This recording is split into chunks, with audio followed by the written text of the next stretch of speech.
Well, I'll be making an effort to put these videos out sooner than sovereign nations are declared. This video I would like to point out a fatal flaw in the idea of civic nationalism. The general idea of civic nationalism is that you can have a purely legal-based society.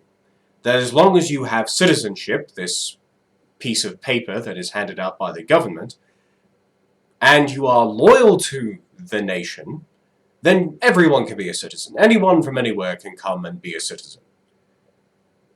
There are issues with this, but we'll deal with the first two. Number one, it should be the place of the people to choose the government. It should not be the place of the government to choose the people. Because all that is going to happen is that once the government has people distracted with something else, they're going to pick a demographic they know will support that particular government and make sure that that group moves in. Or they will simply change things to force any immigrant to either support the government or have problems. This is happening all over the West. The voting public is being replaced by a new demographic which votes against the interests of the natives, but will always support increasingly large governments. One can look at government spending versus foreign-born citizens. This also devalues the idea of citizenship. To go back to Rome, the idea of being a citizen was that you were a member of the family of the Romans. And the Romans fought for family in a way that is utterly unknown to anyone in a modern society. There is absolutely no way of comparing it. Remember that the Romans lost almost every battle with Hannibal, and yet they won the Punic Wars. The Battle of Cannae would have been, for any other nation, the end point. Some ridiculous proportion of their fighting-age men lost on a single day in a single battle, immediately after two previous events such as that. And yet the loyalty to the family, the idea that as a citizen, even though you know that the last three armies that stood up to Hannibal were slaughtered, you, as a citizen of Rome, should defend Rome, because you have no other option. This is your family. Now you take a different approach, where people have moved there in the first place for personal convenience.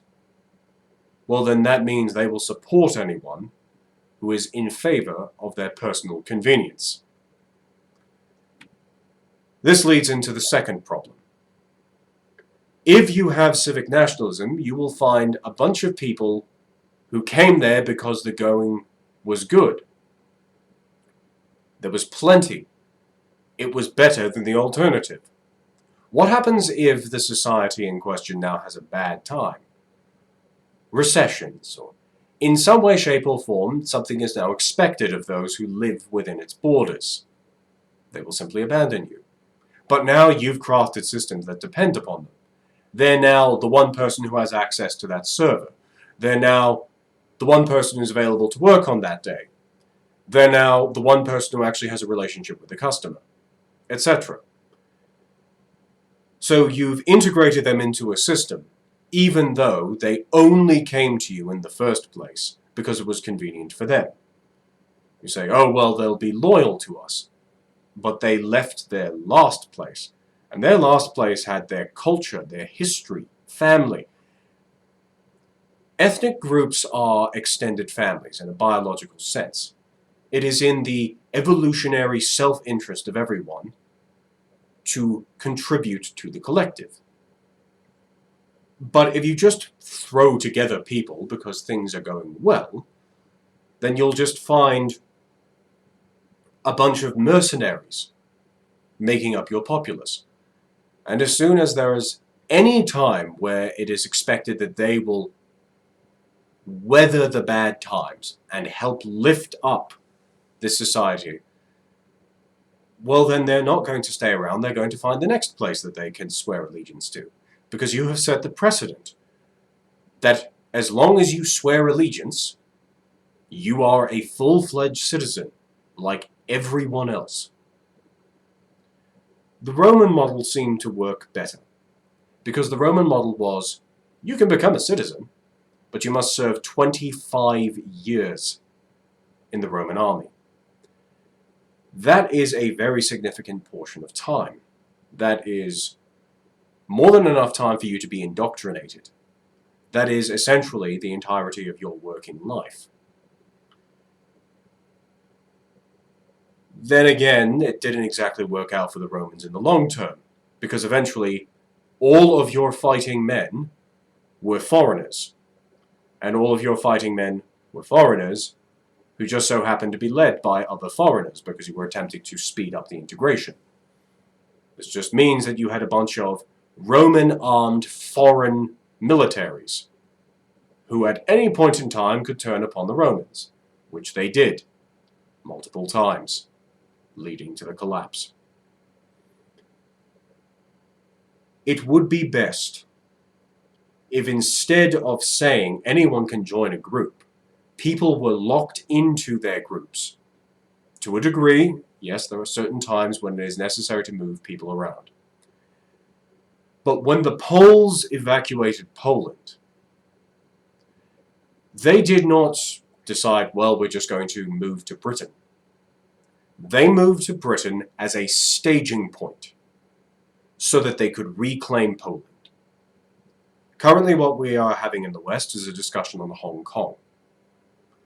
I would recommend that Hong Kong is not evacuated and that these people simply become members of the West, because you're surrendering territory to China. China gets to win.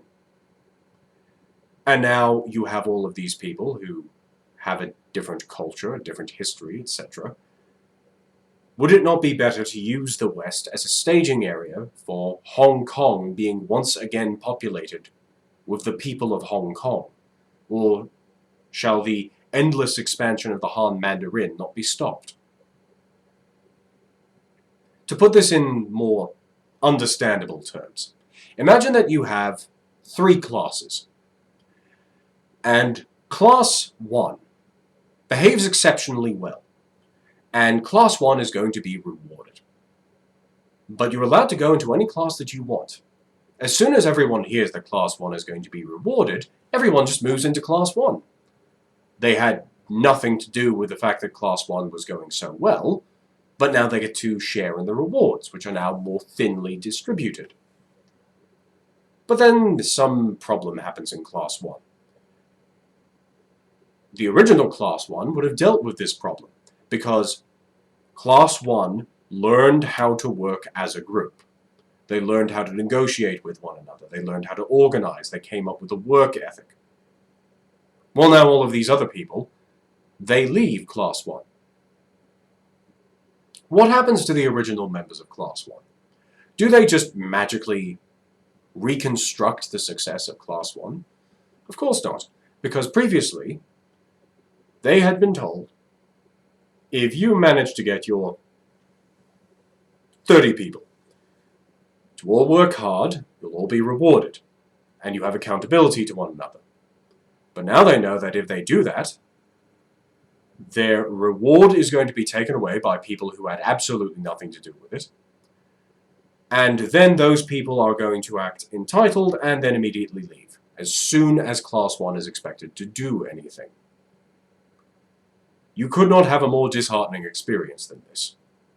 Class 1 should be Class 1, and should be rewarded or punished, therefore succeed or fail, based on Class 1's actions. Same with Class 2 and Class 3.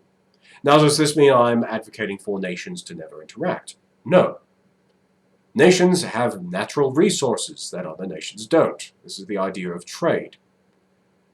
But the idea that if at any point in time you feel, I want to be an American right now, for no other reason than it is a very rich country, and I would be better off if I was there.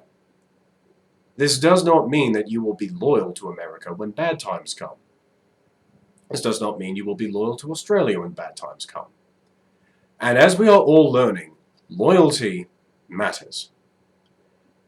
To have declared in a CBD of an American city an autonomous region with armed guards and, last I heard, a warlord, does not indicate that these people want to improve America.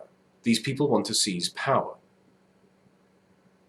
Many of the people we think of as being merely self-interested are waving Mexican flags.